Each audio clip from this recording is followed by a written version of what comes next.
Hay dos extremos de pensamiento, hay dos tipos de pensamiento que son frecuentes escucharlo en las personas, incluso dentro de la propia iglesia. El primero de ellos tiene que ver con el hecho de que las personas se sienten libres, autónomas, independientes para tomar sus propias decisiones. Frente a ello, la Biblia nos dice que somos esclavos del pecado. Y cuando nosotros pretendemos tomar nuestras decisiones, lo único que estamos haciendo es someternos y obedecer a la voluntad del pecado y de la pecaminosidad que habita en nosotros.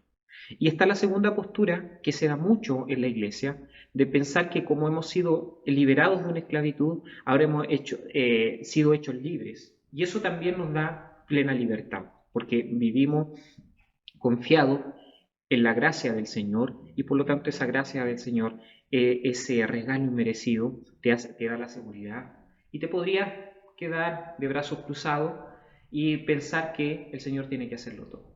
Si bien la salvación es un regalo 100% de Dios, el Señor va a producir el querer como el hacer por su buena voluntad, como también Pablo lo expresa en Filipenses, para que nosotros vamos delante de su voluntad y haciendo su voluntad. Cualquiera entonces de estos dos extremos es malo. Es malo porque la Biblia nos ha revelado y nos ha venido mostrando que el hombre es un ser que está atado, que está esclavo. Estuvo esclavo al pecado y aquel que es hijo del Señor, ahora es siervo, es esclavo. Es libre en cuanto al pecado, pero ahora es hecho esclavo en cuanto a la justicia y a la gracia del Señor, como pudimos meditar el día domingo. Hoy día tendremos una nueva reflexión de la palabra, de esta serie de mensajes, el corazón del Evangelio, centrada y basada en el libro de Romanos, y hoy día te invito a que tengamos esta nueva meditación en el capítulo 7 de Romanos. Romanos 7 del capítulo 1 al 6 vamos a leer. Yo te invito a que compartas conmigo y medites conmigo esta reflexión de hoy. Romanos 7 del 1 al 6. Dice así la palabra del Señor. ¿Acaso ignoráis, hermanos, pues hablo con los que conocen la ley, que la ley se enseñorea del hombre entre tanto que éste vive? Porque la mujer casada está sujeta por la ley al marido mientras éste vive, pero si el marido muere, ella queda libre de la ley del marido. Así que si en vida del marido se uniere a otro varón, será llamada adúltera, pero si su marido muriere, es libre de esa ley, de tal manera que si se uniere a otro marido, no será adúltera. Así también vosotros, hermanos, habéis muerto a la ley mediante el cuerpo de Cristo, para que seáis de otro, del que resucitó de los muertos, a fin de que llevemos fruto para Dios. Porque mientras estábamos en la carne, las pasiones pecaminosas que eran por la ley obraban en nuestros miembros, llevando fruto para muerte. Pero ahora estamos libres de la ley por haber muerto para aquella en que estábamos sujetos, de modo que sirvamos bajo el régimen nuevo del Espíritu y no bajo el régimen viejo de la letra. Dios bendiga su palabra. Te invito a que veremos. Padre celestial y amoroso Dios, yo te alabo. Te alabo, Señor, por tu misericordia. Te alabo por tu grandeza. Te alabo por tu poder. Y te alabo también, Señor, porque nos has dejado tu palabra. Esta palabra santa, bendita, todopoderosa, autoritaria por sí misma, esta palabra que es independiente de toda palabra humana, porque es tu palabra, y a través de tu Espíritu Santo tú la pones en el corazón para que la entendamos y para que la vivamos. Ayúdanos a vivir en ella, ayúdanos a comprender tu palabra, y que sea ella el alimento que día a día nos transforme y nos haga vivir en esta gracia, en este servicio a tu justicia, porque en eso es lo que debemos vivir. Quédate con nosotros, Señor, bendícenos, ayúdanos y aliéntanos a siempre estar haciendo tu voluntad. En el nombre de Jesucristo lo pido todo, Señor amado. Amén. La reflexión pasada, hermano, hablamos. ¿A quién le pertenece tu vida hoy? Y hoy día, la reflexión de hoy, te invito a que sea tratando de dando una respuesta positiva a esta pregunta. Le pertenecemos solo a Cristo. Ese va a ser el mensaje. Ese quiero que sea el eje central de la reflexión que tengamos en estos minutos. Le pertenecemos solo a Cristo. Pablo había tratado de mostrarnos el hecho de la esclavitud, el hecho de que somos esclavos, de que estamos atados. de que antes de estar en Cristo estábamos atados al pecado. No éramos libres, no éramos libres en cuanto al pecado, éramos esclavos del pecado y éramos libres en cuanto a la justicia. Pero Pablo dice, ¿qué ganamos con eso? ¿Qué recompensa, qué beneficio teníamos? Solamente la muerte. Pero ahora que servimos a Dios, somos esclavos en cuanto a Cristo y somos libres en cuanto al pecado. Y eso sí que tiene ganancia, porque produce santidad, produce el fruto santificador y eso tiene como resultado la vida eterna. Ahora, ¿cómo puede ser esto posible? Lo que nosotros leímos acá, en el capítulo 7, los primeros versículos, Pablo va a tratar de explicar doctrinalmente por qué esto es posible. Y aquí Pablo, tú sabes que escribe y lo dijimos al principio, escribe esta carta, esta epístola, a la iglesia que está en Roma, principalmente a la iglesia judía. Esta iglesia estaba conformada y se va a conformar por judíos y por gentiles. Y le está haciendo ver a los gentiles y a los judíos que este es un evangelio universal. El evangelio es para todos, se abre. De las dos naciones Dios está haciendo una. Pero principalmente le está hablando a sus propios hermanos, los judíos, que eran los receptores de la ley, que a ellos se les habían entregado las promesas de la circuncisión, de la ley, del pacto de Dios. Ellos eran grandes beneficiarios de esto, pero se apoderaron tanto de eso que se les olvidó la esencia de estas cosas. ¿Cuál es el porqué de recibir esto? Ellos solamente se quedaron con los objetos, se quedaron con lo externo de la ley, se quedaron con lo externo de las señales y no entendieron que todas estas cosas, la circuncisión, la ley, los mandamientos, eran la base de la fe, de la entrega y de la confianza en la justicia de Dios. Entonces Pablo les dice, no estoy hablando con personas que desconocen la ley, estoy hablando con ustedes que sí conocen la ley, las consecuencias de la ley, las prescripciones de la ley. Y parte el texto diciendo, respecto a a la esencia de la ley. Pablo, como te decía, trata de explicar cuál es la base doctrinal, cuál es la base legal, por así decirlo, de por qué tú y yo hoy día nosotros gozamos de una libertad. Siempre cuando la Biblia habla de libertad, está hablando de libertad en relación a la esclavitud del pecado. Pero yo decía que el segundo gran error que cometen, y sobre todo los cristianos, es creerse libres del pecado, por lo tanto libres para hacer lo que a ellos se les antoje. Hermanos, la gracia del Señor, y Pablo lo decía en el capítulo 6, el fruto que produce ser libre en cuanto al pecado, pero siervo en cuanto a la justicia o esclavo de la justicia, es que produce santidad. Lo viejo pasó, ahora todo es hecho nuevo. Ya tú no vives conforme a la base de las obras. Ya no vives conforme a la esclavitud del pecado. Cuando nosotros, hermanos, hablamos de la ley, siempre parece que la ley tiene un peso, parece que la ley es rígida, parece que la ley era una mochila que los hombres deben cargar para cumplir. Pero Pablo, si bien ha tratado de mostrarnos ha tratado de mostrar en este libro no el lado negativo de la ley, sino lo que hicieron los hombres en cuanto a la ley, el no comprender la ley. Y después, en los versículos siguientes del 7 en adelante y el resto del capítulo, si lo puedes leer, y eso va a ser el mensaje del próximo día domingo, Pablo está diciendo que la ley tiene tres características: es santa, es justa y es buena. Entonces, el problema, hermanos, del pecado no es la ley. La ley, hermanos, fue introducida como un acto santificador. La ley fue introducida como el acto por el cual Dios quiere hacer santo a su pueblo. Por eso es que Jesucristo dice, yo no he venido a abrogar la ley. Yo he venido a cumplir la ley. ¿Pero cuál ley? La ley que el Señor nos ha dejado. Porque los judíos fueron muy buenos para introducir sus propias leyes, sus propias doctrinas, mandamientos de hombre. Y esos mandamientos fueron los que pusieron por sobre los mandamientos de Dios. Entonces Pablo, lo primero que tú debes entender es que la ley de Dios es santa, es justa, y nosotros debemos vivir en cuanto a ella. Entonces, hermanos, ¿cuál es el problema de la ley?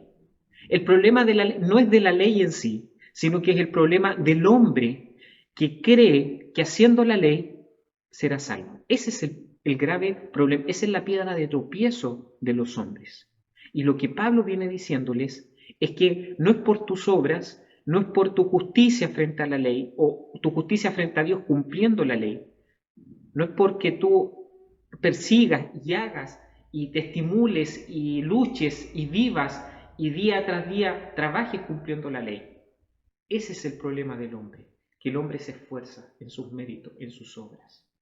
Pero Pablo aquí pone un ejemplo. En tu Biblia dice que es una analogía. Cuando la Biblia usa analogía, son símiles, historias que tratan de ejemplificar una verdad espiritual.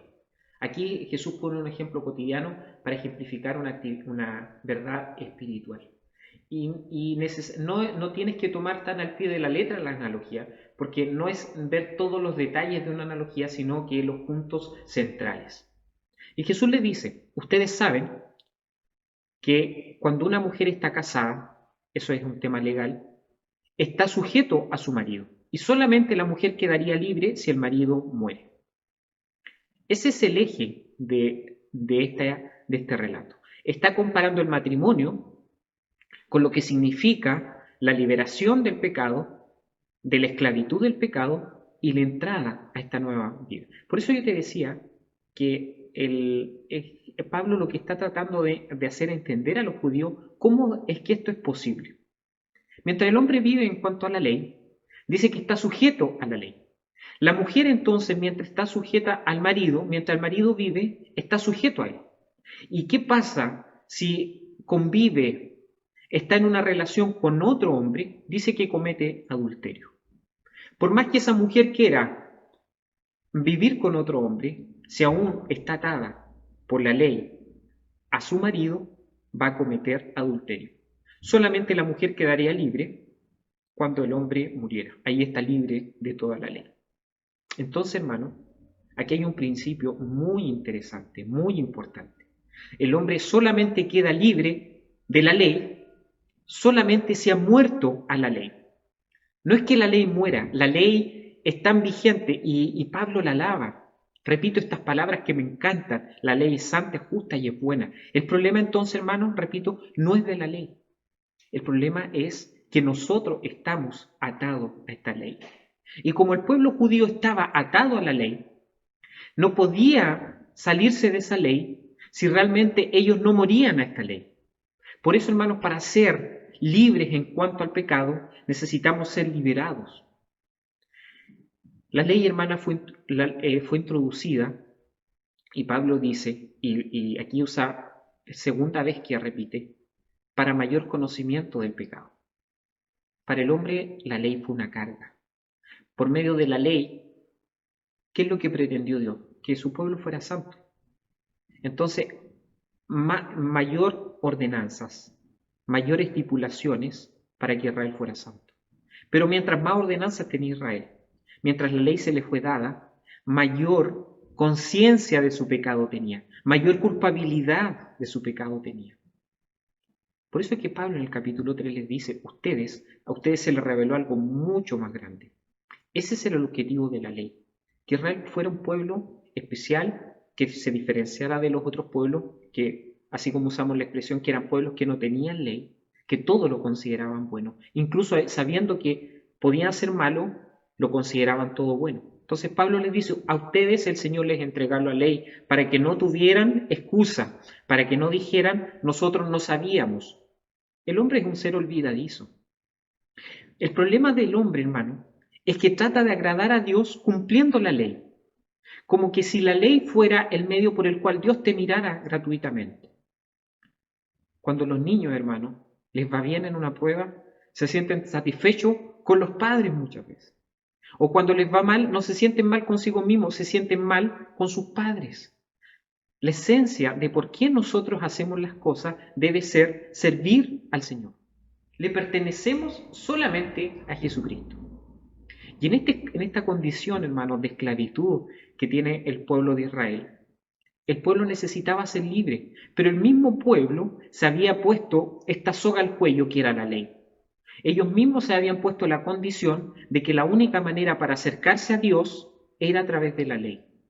Y el Señor siempre les dijo, no es los holocaustos, no son los sacrificios. Estoy hastiado de ellos. Los verdaderos sacrificios, los verdaderos holocaustos son el corazón constrito y humillado. ¿Qué es lo que pido? Dice Miqueas, que hagas justicia, que hagas misericordia, que restituyas al pobre, al huérfano y a la viuda. Esas eran características que tú comúnmente las vas a encontrar en el Antiguo Testamento. Entonces, ¿qué es lo que hace Pablo? La ley del Señor, esta ley santa, justa, buena, lo repetimos esta frase hasta el cansancio porque necesitas entender, hermano, como te digo, no es el problema de la ley.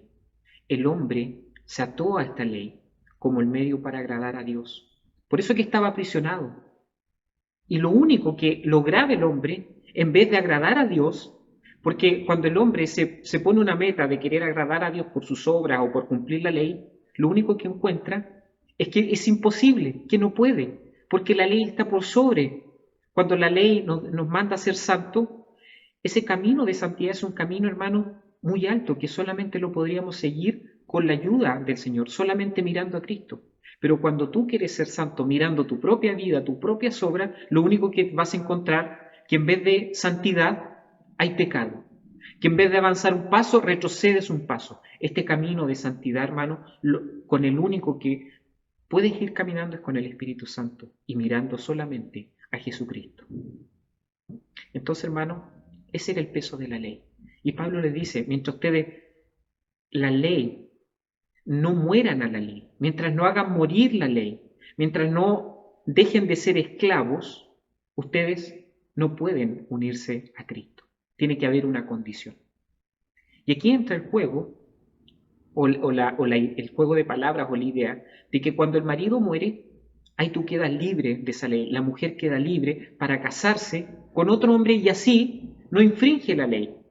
Es decir, la mujer queda libre de esa ley matrimonial y ahora se une a otro varón y bajo sin ninguna pena, sin ninguna carga, sin ningún juicio contra él. De la misma manera, viendo este mismo símil, esta misma analogía, esta misma ilustración, lo que Pablo nos dice ahora, por la muerte de Jesucristo, es que nosotros, por su muerte, nosotros podemos quedar libres de la ley que nos ataba al pecado.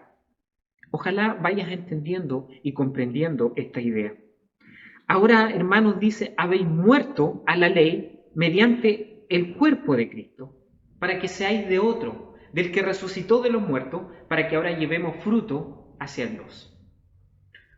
Así como la mujer necesitaba que su esposo muriera para ser libre en cuanto a la ley, a esa ley matrimonial, también, hermanos, el hombre, para ser libre de esta ley que lo agobia, de esta ley que lo esclaviza y que lo lleva, recuerda, lo lleva a cometer pecado y le muestra su pecaminosidad, le muestra su maldad, le muestra su condición tal como es, necesita de que morir a la ley. Y para que eso sea posible, Cristo debe haber muerto a esa ley.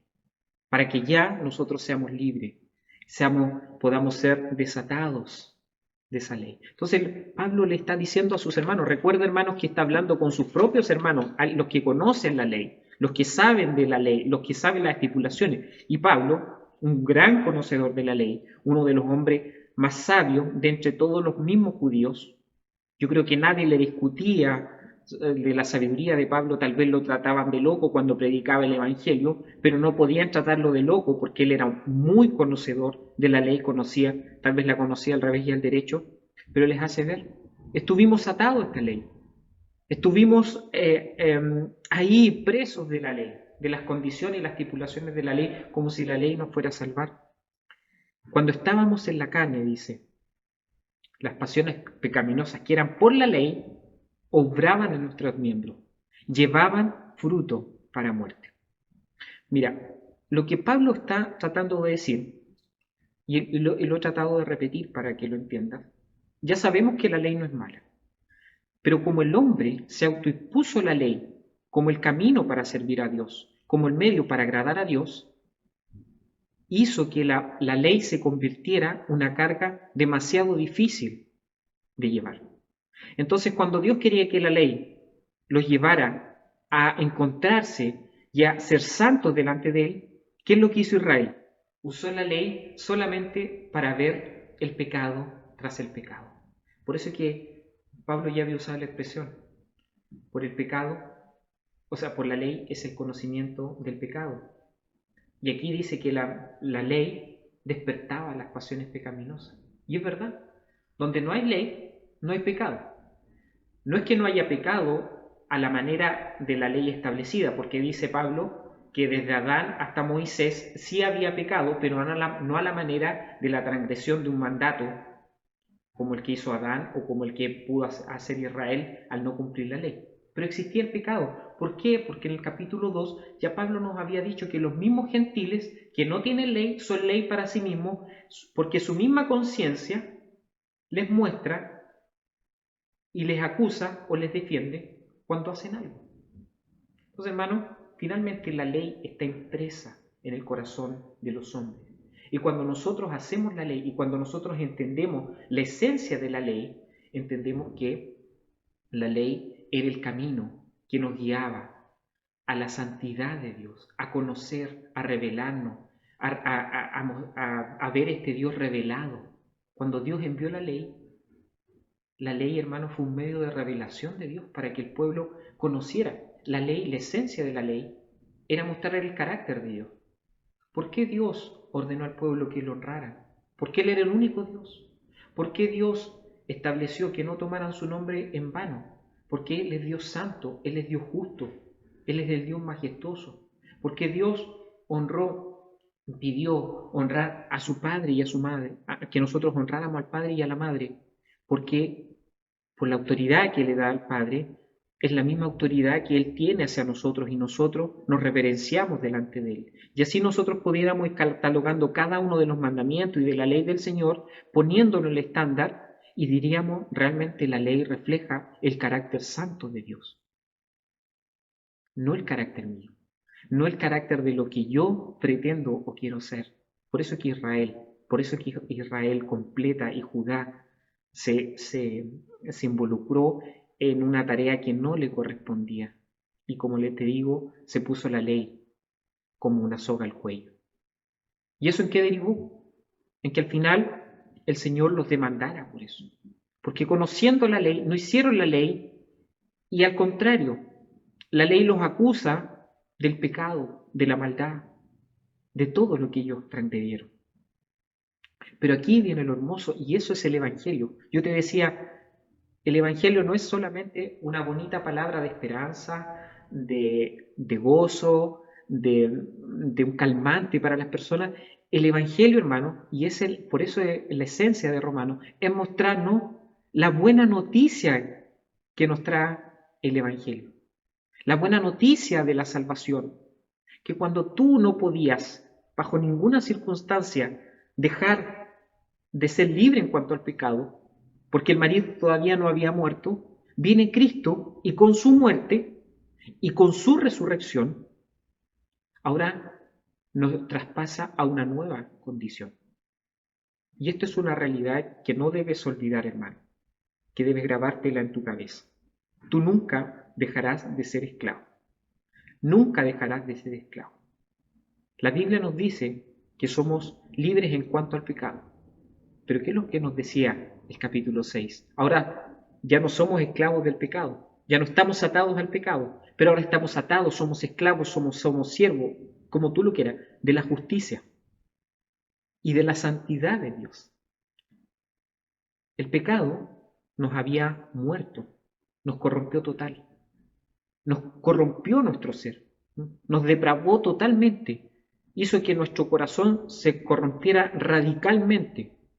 Pero ¿qué es lo que hace la gracia del Señor? Ahora transforma esa mente corrompida, esa mente depravada, esa mente totalmente destruida por el pecado y la transforma, le da una nueva identidad, la regenera, la hace nacer de nuevo, pone un nuevo gen.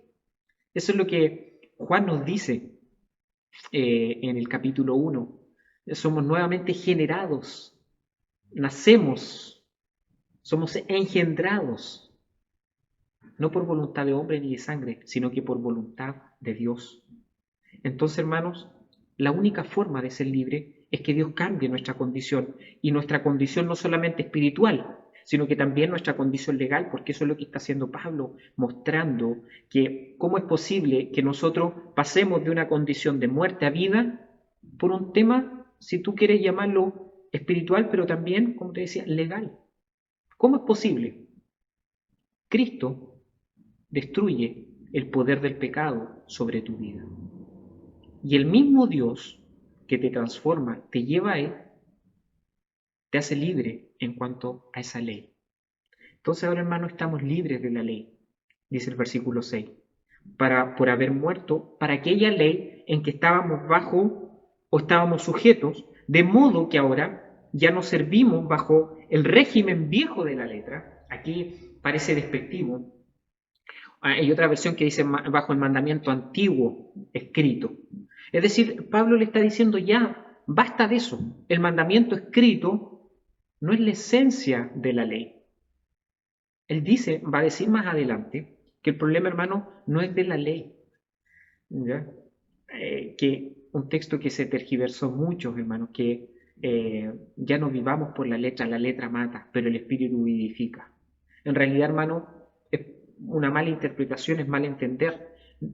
Cuando Pablo dice que ya no vivimos bajo el régimen viejo de la letra o bajo la letra misma, está diciendo ya, no es que como hoy día podríamos decirle a los cristianos, tomen su Biblia y anden, es muy común que lo hacemos, es decir, mira, si la Biblia lo dice, pero lo hacemos. No, si la ley lo dice y no lo hacemos y tratamos pero nos estamos guiando solamente por las palabras superficiales de la Biblia, o nos estamos quedando con el poder transformador que tiene su palabra. Eso le sucedió a Israel. Ya no vivan bajo la vieja letra de la ley. Ese era el problema del pueblo judío.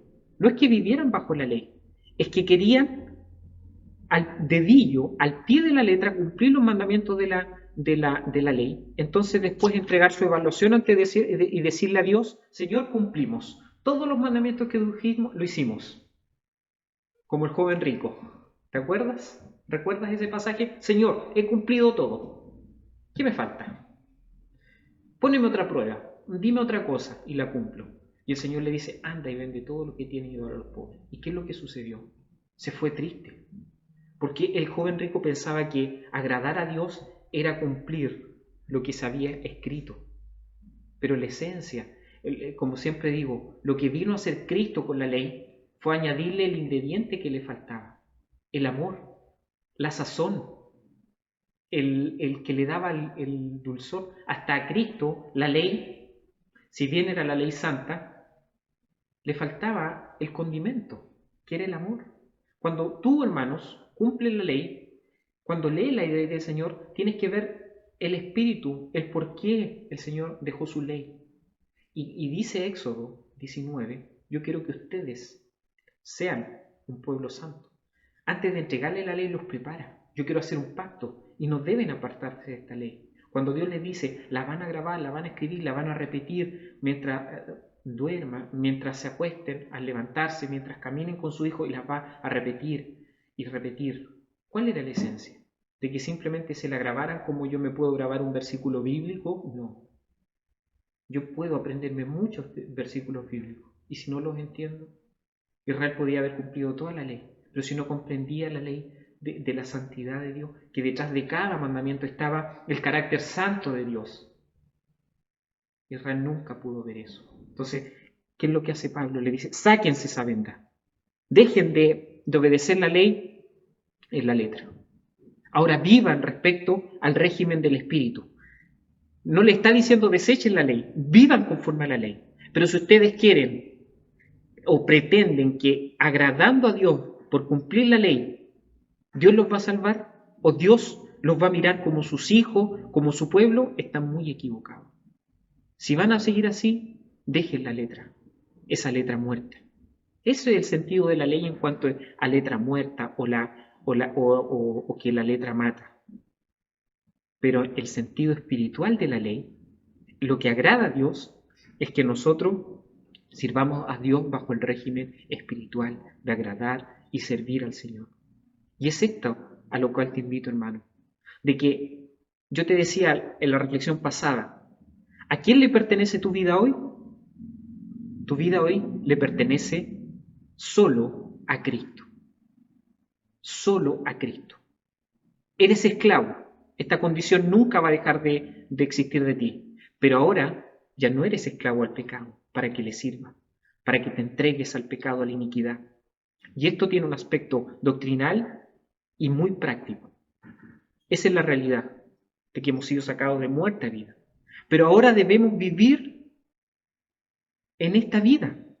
Ese es el grave problema. Sabemos, conocemos esta doctrina, pero debemos vivirla. ¿Y sabes cómo una de las características que tiene vivir en esta vida? Y que por mucho tiempo yo la viví, que era que cada vez que pecaba, venía todo el peso del pecado sobre mí y me atribulaba, me acongojaba y me hacía la pregunta, ¿seré un hijo de Dios? Ese hermano era una señal que había en mí de que no le tenía confianza, de que al final anteponía mis obras, mi conducta, mi supuesta vara o la nota más alta que yo quería. Entonces cuando no cumplía, ¿qué es lo que pensaba? No agrado a Dios, por lo tanto no soy hijo de Dios. Esa es una crisis muy común en los cristianos. Eso es tal vez un volver atrás, un no entender que hemos sido liberados, de que ya no agradamos al pecado, ahora de que somos libres del pecado y por lo tanto todo peso de culpa es alejado de nosotros. ¿Recuerdas el capítulo 5? Justificados pues por la fe, tenemos paz. Y paz, recuerda bien, no en el sentido de ausencia de conflictos, sino que la presencia armoniosa donde se restablece la relación con Dios, que eso se llama reconciliación. Es decir, ahora los que están en Cristo, nada los va a separar. Cuando lleguemos al glorioso capítulo 8 de Romanos vamos a entender esto, que a los que están en Cristo todo les ayudan a bien. Esto es, a los que conforme a su propósito han sido llamados. Y por eso es que Pablo termina esa hermosa doxología diciendo, y la adelanto, ni la muerte, ni la vida, ni el pecado, ni nada, ni un ángel, nada nos podrá separar del amor de Dios que es en Cristo Jesús. Así que con tu mente no vuelvas atrás. Mira a Cristo, día tras día. Mira la libertad que Él te da. Y sabes que, si bien nosotros vivimos atados y esclavos a Cristo, ahora podemos respirar porque cuando estábamos en el pecado éramos esclavos del pecado, éramos aquel esclavo donde el pecado te conducía mediante látigos. Pero ahora estamos atados a Cristo, vivimos en esta esclavitud, pero ahora Cristo no nos trata con látigo, sino que nos atrae a Él de manera amorosa. Tráeme tus cargas, dice, y yo te haré descansar. ¿No es eso maravilloso? Entonces, hermano, no vivas ni pienses que porque pecas es una vuelta atrás. Cuando tú pienses así, estás pensando que toda la obra eterna, poderosa, maravillosa de Cristo no vale nada frente a tu pecado. Siempre lo que debes recordar, hermano, y medita, que el amor de Dios es más grande que tu pecado. Cuando peques, no te destruyas, no te autoflageles, no trates de pensar, ahora, ¿cómo agrado a Dios? No. Piensa que la obra de Cristo lo hizo todo por ti, te redimió de todo pecado. Ahora, eso no te debe llevar a relajarte, pero sí debe llevarte a tener la confianza y a repetir que hoy día tu vida está en paz con Dios, ha restaurado las relaciones que el pecado había roto. Que Dios nos bendiga. Somos esclavos de Cristo, le pertenecemos solamente a Cristo. Ojalá puedas responder entonces a la pregunta, ¿a quién está tu vida perteneciéndole hoy? Mi vida le pertenece solamente a Cristo. Que Dios te bendiga, que Dios nos ayude, hermanos. Oremos. Padre Celestial, te agradezco, Señor, por las maravillas de tu palabra, porque tu palabra nos trata de mostrar, tal vez repetidamente, pero la única manera de que podamos entender tu palabra y la verdad de tu evangelio es que tu palabra nos repite y nos repite y nos repita hasta el cansancio, hasta que logremos entender cuál es la esencia de esta libertad. Ya no somos esclavos del pecado. Ya no somos aquella mujer que no podía liberarse de su esposo porque él no había muerto. Una vez que muere el esposo, ella queda libre en cuanto a la ley y puede unirse a aquel hombre que ama. De la misma manera nosotros somos libres del pecado porque por la muerte de Cristo y su resurrección, ahora nosotros nos unimos a Él y ya no hay más condenación. Ya no le debemos nada a la ley en cuanto a lo que nosotros pretendíamos al pecado. Porque lo que hizo la ley fue mostrarnos el pecado. Y gracias, Señor, te damos, porque sí nos has dejado tu ley, para que día tras día sí nos vamos comparando. La ley es el espejo, dice Pablo en otro libro. Es eso, es el espejo por el cual nosotros vamos viendo, comparando nuestra vida de santidad frente a tu total santidad. Quédate con nosotros, ayuda a mis hermanos, y que día tras día nosotros podamos servirte, agradarte. No agradarte como nosotros creemos que te podríamos agradar, sino agradarte como tú quieres que te agrademos. Y eso donde lo encontramos solamente en tu santa y bendita palabra. En el nombre de Jesucristo lo pedimos todo, Señor amado. Amén. Mis hermanos, que Dios nos bendiga, que Dios nos ayude, que te sigas gozando en su palabra y puedes compartirlo con las personas que necesiten, porque todos necesitan del Evangelio. Que Dios nos ayude.